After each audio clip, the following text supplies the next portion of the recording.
Terancam hukuman mati, berikutlah peran Putri Chandrawati dalam skenario pembunuhan Joshua. Hari ini sudah dinyatakan oleh Polri, tampaknya talenta bukan yang dilakukan oleh Ibu Pece adalah istilahnya ironi viktimisasi. Seseorang yang disangka melakukan perbuatan pidana tetapi memainkan drama sedemikian rupa sehingga seolah-olah dia berada pada posisi korban. Walaupun dengan cara yang menurut saya sangat-sangat tanda petik kampungan. Di lantai 1, depan tangga, depan kamar Ibu Pece. Gitu. Kejadiannya. Oke. Setelah itu ya, Ibu Pece di mana? Ibu Pece ada di kamar. Ya antara tangga dengan kamar itu cuma 5 meter, kata Baradae. Tapi dia sengaja terus diam dengan menyuruh penasihat hukumnya bernama Patra MJ untuk menyebarkan hoax atau menyebarkan kejahatan setiap hari dengan cara memfitnah bahwa almarhum melakukan kekerasan seksual atau pemerkosaan kepada Ibu Putri. Ini betul-betul sakit atau pura-pura sakit? Kalau memang sakit, ini alami ataukah hasil fabrikasi? Kalau alami, tentu kita jatuh simpati, kita berharap yang bersangkutan agar bisa segera sembuh sehingga bisa berproses hukum. Ya. Tapi kalau yang bersangkutan ternyata hanya berpura-pura sakit atau malingering, maka mudah-mudahan ada persoalan hukum berikutnya yang akan bisa beliau pertanggungjawabkan. Kalau memang dia terlibat perencanaan, ya dia tahu dan punya kehendak supaya orang ini mati dengan cara tertentu, ya prosesnya. Atau kalau memang ini pembunuhan, dia mengetahui dan dia berkepentingan. Jadi kata kuncinya kan begini ya, terlibat dalam suatu kejahatan itu sebetulnya karena dia memang punya kehendak, berkepentingan atas kejahatan itu. Jadi bisa saja 340 atau 338 ya. Walaupun dalam hal ini kita sudah sepakat nih ya, saya pribadi ini lebih cenderung kepada 340 pembunuhan berencana ya. Kenapa kepada 340? Karena ada pelibatan orang lain saat itu.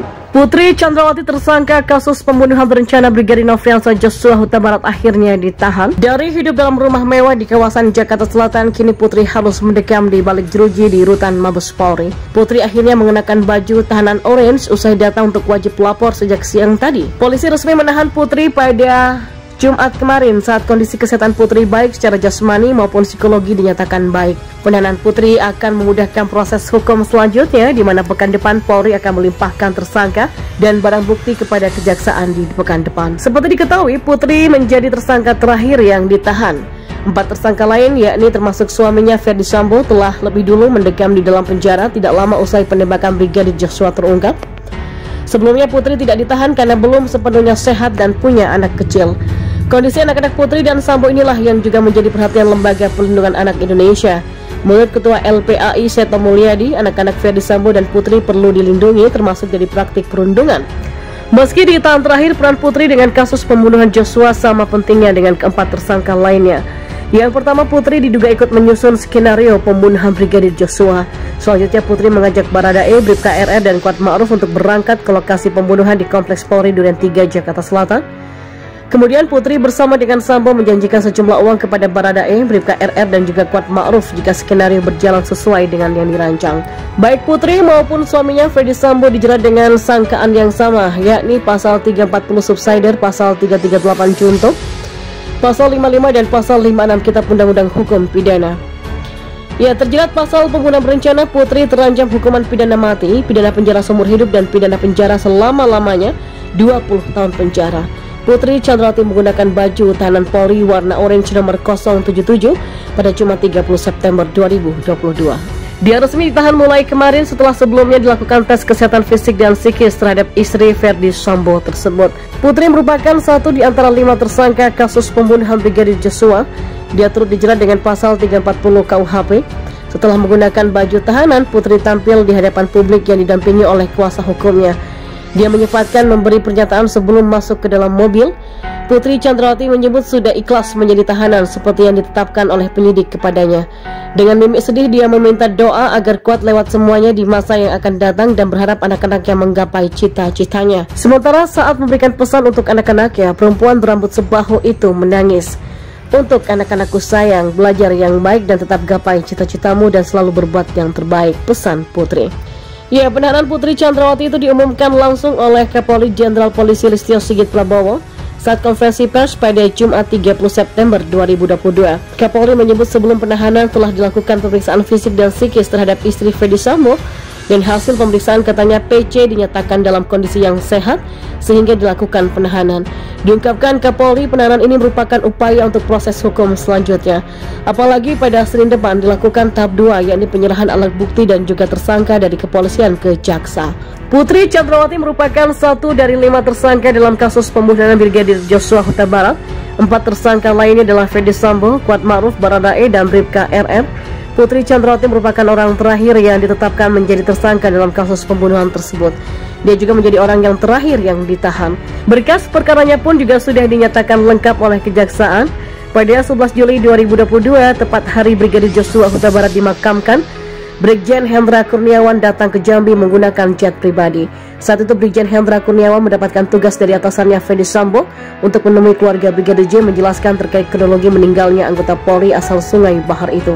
Informasi yang dihimpun, Brigjen Hendra datang bersama sejumlah bawahannya menggunakan jet pribadi jenis T7JAB, dan pertanyaannya siapa yang menyiapkan uang untuk membayar sewa jet pribadi Brigjen Hendra ke Jambi itu.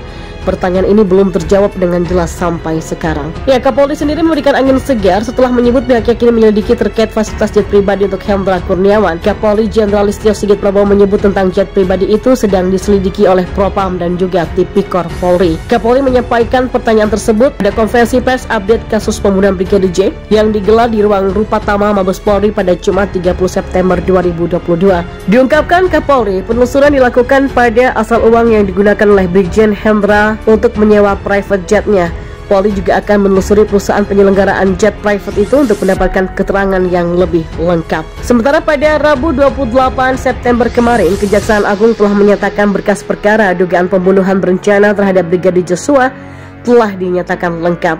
Sebelumnya berkas tersebut dikembalikan karena tidak lengkap.